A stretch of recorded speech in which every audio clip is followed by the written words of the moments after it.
দিন একসঙ্গে কাটান। কিন্তু উপমার পরিবার যখন বিয়ের বিষয়ে দিবাকরের সঙ্গে যোগাযোগ করে, তখন তিনি বিয়ে করতে অস্বীকৃতি জানান।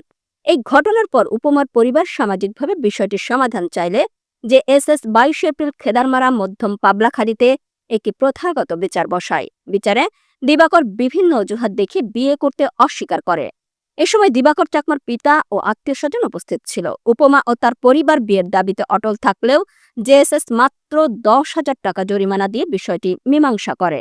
কিন্তু সেই 10,000 টাকাও উপমাকে দেয়া হয়নি। অপরদিকে উপমা চাকমা 22 এপ্রিল রাতে সামাজিক যোগাযোগ মাধ্যমে একটি পোস্টে আত্মহত্যার হুমকি দেন। পোস্টে তিনি তার মানসিক অবস্থা ও সামাজিক চাপের কথা উল্লেখ করেন। অগাস্টিনা জাতিসংঘে ওই ঘটনার কথা বললেন, কিন্তু সাম্প্রতিক সময়ের এই ঘটনার কথা তো বললেন না তার বক্তব্যে। তাহলে প্রশ্ন তো থেকেই যায়, সন্তু লারমার নাতনি অগাস্টিনা চাকমার এমন দ্বিচারিতা কেন?